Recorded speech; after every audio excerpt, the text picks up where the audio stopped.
Salam, di modul kali ini kita akan belajar hal-hal apa aja yang penting untuk dikuasai oleh software tester sebelum melakukan pengujian aplikasi ataupun software. Karena menurut gue ini adalah salah satu pilar utama dari software tester, yaitu mindset testingnya serta teknik-teknik apa aja yang bisa digunakan untuk bisa menemukan bugs dengan lebih cepat, efektif, dan efisien. Dan gue akan bagikan beberapa pengalaman gue selama proses pengujian dan apa yang gue pikirkan. Langsung gue bocorin di video kali ini. Nah, yang pertama adalah sebenarnya paham kenapa sih tujuannya lo ada di dalam tim.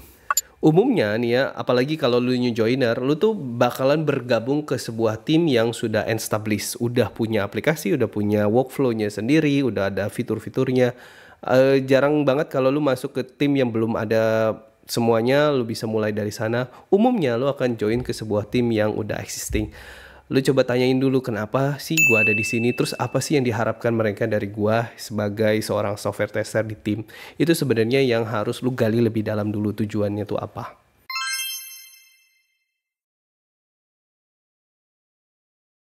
Setelah kita tahu apa yang diharapkan dari kita, ibarat kata Google Maps nih, jadikan ini sebagai titik tujuan lo.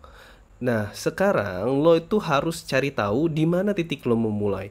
Karena ini semua bisa menentukan rute mana yang bisa lo ambil. Nah, pada umumnya software developer itu juga melakukan pengujian, tentu karena dia mau lihat aplikasi yang dia kembangkan sudah berjalan sebagaimana mestinya sesuai dengan requirement. Tapi kenapa kok ada seorang software tester tersendiri gitu, dedicated ke dalam tim? Tujuannya itu untuk apa sih sebenarnya? Nah, seperti halnya nasi goreng, tentu hampir semua orang bisa bikin nasi goreng gitu kan. Tinggal tumis-tumis doang, nasi ditambah dengan topping sesuai selera, that's it. Sebenarnya jadi nasi goreng. Tapi kok kenapa ada orang rela keluar rumah beli nasi goreng, terus juga ada orang yang sengaja datang ke tempat nasi goreng tertentu. Nah, jawabannya kenapa orang beli nasi goreng di luar itu pertama karena mau praktis gitu, jadi dia tinggal makan.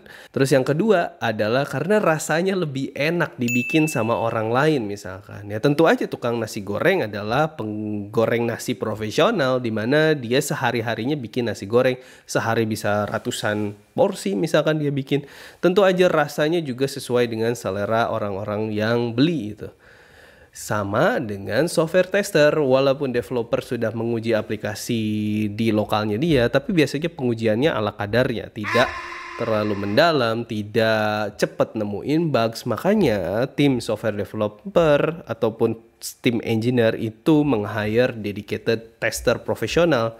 Tujuannya biar developer bisa fokus bikin aplikasi, pengujian, analisa resiko bisa dikerjakan oleh software tester. Yang mana tugas lo adalah untuk membantu tim bisa delivery fitur dengan lebih cepat ya Mbak. Tahu sendirilah, di luar itu perkembangan startup itu sangat ketat banget. Tim dituntut untuk deliver software dengan cepat gitu kan. Persaingan tuh banyak. Aplikasi yang jual beli stok itu ada berbagai macam pilihan. User bisa pilih ataupun bisa ganti aplikasi dengan gampang kok. Jadi kita harus bikin fitur dengan cepat mengalahkan orang lain, tentu dengan kualitas yang bagus. Kita nggak mau dong aplikasi kita dimaki-maki netizen gitu karena ada error, ada bugs gitu ya. Kita mau deliver cepat, tentu dengan kualitas yang prima juga. Dari luar, ngetes itu kelihatannya gampang. Padahal seorang tester itu punya peranan yang unik banget dan spesifik. Memang sih kita nggak bikin fitur, kita nggak bisa bikin kualitas aplikasi menjadi lebih baik secara langsung. Karena toh kita nggak bisa ubah source code-nya langsung gitu sendiri. Tapi menemukan bugs, analisa resiko, itu secara tidak langsung akan mempengaruhi kualitas aplikasi ataupun software kita. Nah, salah satu tujuan dari pengujian adalah mengetahui aplikasi kita sudah layak rilis atau enggak dengan berbagai macam metode pengujian gitu. Testing hanyalah memberikan informasi tentang ada atau tidak adanya sebuah masalah. Hal ini penting untuk diingat. Tester itu tugasnya bukan cuma menemukan bugs, tapi kita itu meneliti kualitas. Karena ada tidaknya bugs, itu bisa kita olah menjadi informasi yang sangat penting buat tim. Jadi harus dibuat seakurat mungkin. Peran software tester itu menggabungkan banyak skill yang berbeda-beda. Bahkan gue bisa bilang gak ada batasan skill apa aja yang harus dikuasai. Semakin banyak lo bisa, bakalan semakin diuntungkan. Dengan kata lain, lo nggak mungkin bisa bilang gue udah cukup belajar sebagai software tester. Nih ya, kalau dibilang back-end developer itu boleh jadi keahliannya itu 100% di coding back-end. Dari mulai database sampai jadi sebuah JSON untuk dikonsumsi oleh front-end. Dan nggak masalah kalau misalkan dia nggak bisa sama sekali CSS ataupun HTML. Begitupun seorang desainer boleh jadi keahliannya itu 100% di bidang UI UX yang bagus untuk user tuh seperti apa. Tanpa dia ngerti sama sekali soal coding, itu nggak masalah. Tapi bagi seorang tester yang ideal itu kita nggak bisa skillnya 0% banget gitu di satu sisi ataupun di sisi lain 100%. Kita tuh harus jadi all-rounder.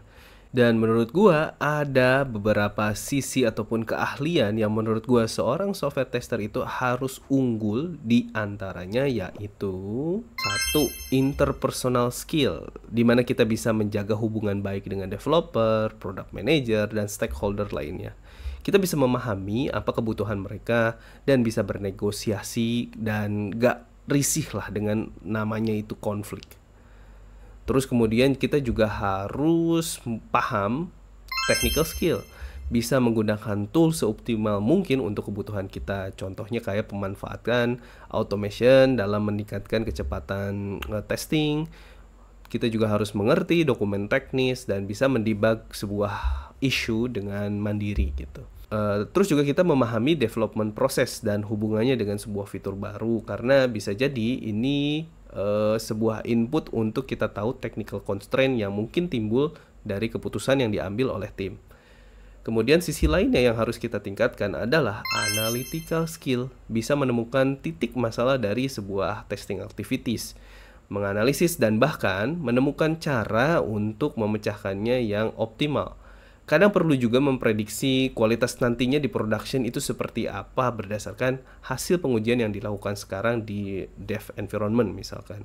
Dan hal lainnya dari analytical yang penting adalah tester harus paham domain bisnis proses, biar apa yang diuji, kenapa harus diuji, kita bisa mendapatkan konteksnya. Dan sisi lain yang harus diasah yaitu managerial skill. Kita bisa mengkoordinasi dengan stakeholder lain terkait aktivitas testing, bisa mengatur kebutuhan testing dari requirement sampai dengan mengelola testing prosesnya yang sesuai. Pernah dengar istilah full stack developer?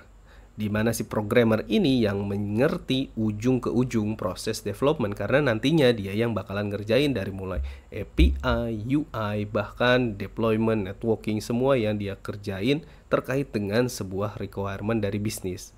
Nah, yang gue bilang software tester profesional ini memiliki kemiripan yang serupa, di mana si tester diharapkan bisa mengerti berbagai macam aspek kualitas yang diperlukan. Contoh konkretnya gini deh. Ketika berhadapan dengan user requirement dokumen, setidaknya lo tuh harus paham kenapa sih bisnis butuh fitur ini, apa yang bikin fitur ini bisa memudahkan user dan dipakai gitu. Dengan begitu, lo bisa mengukur kelayakan sebuah requirement, apakah ini cukup oke atau menurut lo perlu direvisi lagi. Terus ketika lo menganalisa sebuah source code, setidaknya lo bisa pasif dari bahasa pemrograman buat mengerti apa maksud dari developer yang menuliskan kode ini, atau untuk ngedebug sebuah issue. Itu perlu keahlian ya setidaknya pasif lah, walaupun lo tidak secara aktif menggunakan bahasa pemrograman tersebut. Terus misalkan ketika lo menilai sebuah desain mockup, lo mesti bisa bayangin nantinya gimana user pakai aplikasi kita. Apakah menurut lo ini udah cukup intuitif buat tipe user di persona tertentu, misal di rentang umur orang tua, apakah udah cukup UI seperti ini atau perlu tambahan informasi yang lebih kontekstual. Dan misalkan lo dapet test plan yang dibikin oleh QA lead, lo harus juga ngerti kenapa dikasihnya seperti itu. Test condition apa aja yang perlu dicek. Apakah lo udah punya dokumen support yang lainnya untuk mendukung pemahaman di konteks fitur tersebut. Tadi sempat dibahas tekanan untuk deliver faster ini sangat nyata gitu bagi software tester. Di mana penggunaan alat yang tepat menjadi sebuah keharusan biar bisa bekerja dengan efektif dan efisien. Contoh kasus adalah seperti sebuah pisau. Pisau di dapur itu tugasnya cuma buat motong, tapi kenapa bentuknya beda-beda gitu? Ada pisau yang tebel, ada pisau yang tipis, ada pisau yang lancip, pipih gitu. Ya karena apa yang dipotong itu bisa beda-beda. Untuk memudahkannya, terciptalah bentuk-bentuk dari alat yang beragam ini. Begitu juga dengan software tester. Untuk mengerjakan sebuah pengujian, lu tuh perlu bantuan tools biar tesnya jadi lebih cepat. Salah satunya untuk ngetes web, misalkan lu bisa bikin test automation dengan menggunakan Selenium. Lu bisa melakukan eksplorasi dengan lebih cepat, misalkan dengan plugin-plugin Chrome, contohnya itu bug magnet. Kalau lu menguji mobile, lu bisa menggunakan Appium untuk automationnya, atau lu pakai proxy buat inspect API historinya. Terus juga kalau lu menggunakan Postman untuk pengujian API, lu bisa menggunakan berbagai macam fitur di dalamnya yang membantu lu dalam membuat kemudahan dalam pengujian, bisa lebih cepat dan bisa deliver lebih efisien lagi. Maka dari itu kita pun harus menguasai craftsmanship-nya software tester, yaitu menggunakan tools dan metode pengujian yang bisa membantu kita menguji dengan lebih efektif dan efisien. Nah, makanya di course ini gue akan ngajarin hal-hal yang gue tahu soal pengujian API testing, khususnya dengan menggunakan API Postman. Mulai dari cara pakai Postman seperti apa, terus juga cara nulis tes automationnya, terus juga apa aja yang diperhatikan ketika dalam pengujian get, post, patch, update, delete gitu. Terus juga tentang implementasi Postman ini di dalam sebuah CI/CD system. Jadi nanti bisa run test automation dengan Postman juga loh ternyata. Dan lu kalau mau bikin mock server, dokumentasi yang bisa berguna dengan tim. Nah, semua itu gue buat berdasarkan pengalaman gue biar lebih padat dan lu bisa mengkonsumsinya dengan cepat. Ya mudah-mudahan bisa lu implementasikan di dalam kerjaan lu sendiri dengan mudah gitu.